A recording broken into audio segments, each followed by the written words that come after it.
भले ही अमेरिका और ईरान के बीच सीज फायर चल रहा हो, लेकिन दूसरी तरफ इजरायली सेना लेबनान में मौजूद हिजबुल्लाह लड़ाकों को कुचलने पर उतारू है। रिपोर्ट का दावा है कि जब तक ईरान और अमेरिका के बीच सीज फायर चल रहा है, तब तक इजरायल हिजबुल्लाह को पूरी तरह से कुचल देना चाहता है, ताकि अगर ये दोबारा शुरू हो तो उत्तरी इजरायल पर हिजबुल्लाह भीषण हमला ना कर पाए। खबर तो ये भी है कि हिजबुल्लाह को जबरदस्त नुकसान पहुंचाने के बाद अमेरिका में इजरायल लेबनान के साथ सीज फायर करने पर राजी भी हो गया है।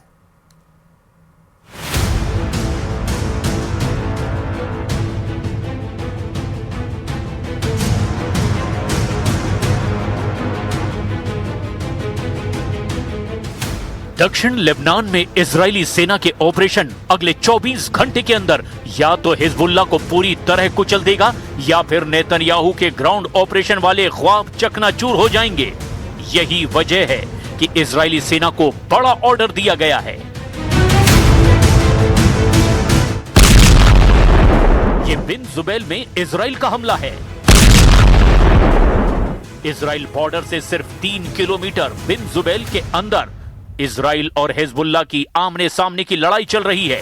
यहां हिजबुल्लाह का फुल एंड फाइनल हिसाब करना ही अब इजराइल का मकसद है। इसीलिए नेतन्याहू ने पूरी ताकत झोंक दी है।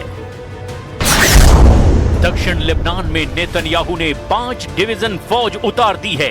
एक डिवीजन यानी 10 से 15 हजार सैनिक और 5 डिवीजन फोर्स का मतलब है 50 से 70 हजार सैनिक।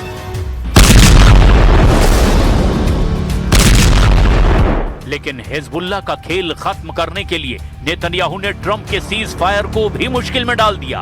उनका इरादा बिल्कुल साफ है, हिजबुल्लाह को वैसे ही खत्म किया जाएगा जैसे हमास का गेम ओवर किया गया। लेकिन सवाल यह है, क्या चारों तरफ से घिरा हुआ हमास क्या पूरी तरह से खत्म हुआ है? और उनके मुकाबले तो हिजबुल्लाह ज्यादा ताकतवर है।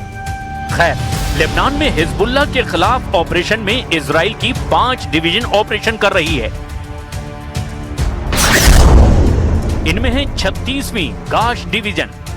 गाजा के बाद लेबनान पहुंची है 98वीं हाएश डिवीजन। इसमें कमांडो यूनिट है 162वीं हा प्लाडा डिवीजन। इसमें टैंक और बख्तरबंद गाड़ियां हैं। 446वीं हा माबाजा डिवीजन, ये सुरंगों का नेटवर्क तबाह कर रही हैं। 91वीं गिलीली डिवीजन, ये मैकेनाइज्ड इन्फेंट्री है। सबसे ज्यादा फोकस बिन जुबैल पर है। इसे ही नेतन्याहू हिजबुल्लाह के खिलाफ पहला बड़ा किल जोन बनाना चाहते हैं। बिन जुबैल को इजराइल ने चारों तरफ से घेरने का दावा किया है और बीच में हिजबुल्लाह के सैकड़ों लड़ाके फंसे हुए हैं, ऐसा इजराइल बता रहा है। कई जगह सरेंडर की भी बात सामने आई, लेकिन इसका कोई वीडियो जारी नहीं किया गया। במקביל נתתי אתמול הנחיות לצה"ל להמשיך לעבות את אזור הביטחון. ידידינו האמריקנים מעדכנים אותנו כל הזמן על המגעים שלהם עם איראן. המטרות שלנו ושל ארצות הברית זהות. इजराइल के सैनिकों ने लेबनान का बॉर्डर तोड़कर कई मोर्चे खोले हुए हैं। दक्षिण लेबनान के अंदर ऑपरेशन काफी तेज चल रहा है। इजराइल के विमान ऊपर से बम बरसा रहे हैं और जमीन पर उसकी फौज एक एक कोने को खंगाल कर हिजबुल्लाह को खत्म कर रही है। लेकिन नईम कासिम के लड़ाकों ने जो किया है, उसने इयाल जमीर को भी सिरदर्द देना शुरू कर दिया है। हिजबुल्लाह ने दावा किया कि उसने इजरायली सेना पर जबरदस्त पलटवार किया है।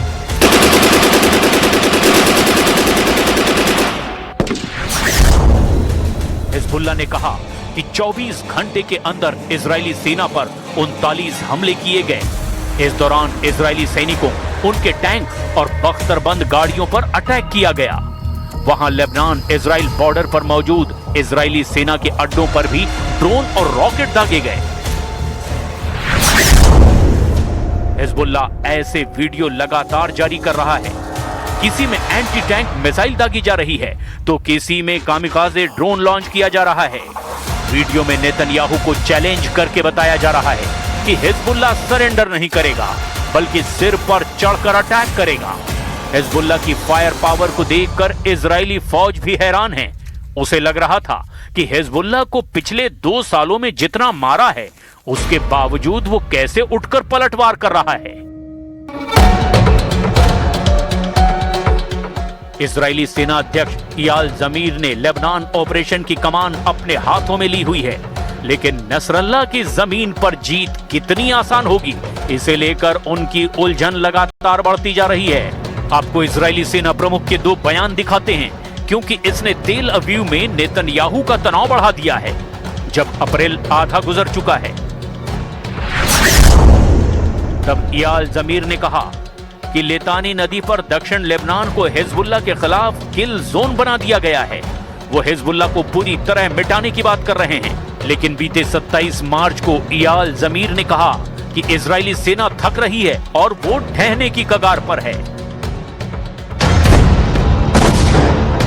इसमें कोई शक नहीं कि हिजबुल्लाह फाइट बैक कर रहा है। उसने अब ईरान से मिले आर्श ड्रोन का इस्तेमाल भी शुरू कर दिया है। ये ईरान का बनाया हुआ ड्रोन है जो खाड़ी देशों में अमेरिकी अड्डों पर मौत बनकर टूटा है और अब इजरायली अड्डों पर अटैक कर रहा है। 2020 में ईरान ने इस ड्रोन को पूरी दुनिया के सामने लाया था और इसी दौरान ये ड्रोन हिजबुल्लाह को भी भेज दिया गया। आर्श-2 एक कामिकाज़े ड्रोन है जो शाहिद 136 से भी ज्यादा खतरनाक है। ये 150 किलो वॉरहेड के साथ 2000 किलोमीटर की रेंज तक मार कर सकता है। ईरान से टेक्नोलॉजी मिलने के बाद अब हिजबुल्लाह ये ड्रोन लेबनान में ही बना रहा है। कई रिपोर्ट्स बताती है कि उसके पास ऐसे हजारों ड्रोन हैं। हिजबुल्लाह और ईरान को एक साथ रोकने के लिए अब इजराइल ने नया प्लान बना लिया है। במקביל כוחותינו ממשיכים להכות בחיזבאללה. הלחימה מתמקדת בבן ג'בייל. אנחנו עומדים להכריע את בן ג'בייל. אנחנו עומדים בעצם לחסל את המעוז הגדול הזה של חיזבאללה. नेतन्याहू के डबल फ्रंट वाले प्लान को जनरल ज़मीर ने भी मंजूरी दे दी है। इजराइल का इरादा देखकर हिजबुल्लाह दबाव में है, लेकिन उसने तय कर लिया है ना हथियार डालेंगे ना समझौता करेंगे। अब इजराइल से सिर्फ युद्ध करेंगे और लेबनान को इजराइल से आजाद कराएंगे। हिजबुल्लाह की कसम सीधे नेतन्याहू को चैलेंज है कि इजराइल को ही सीज फायर करना होगा।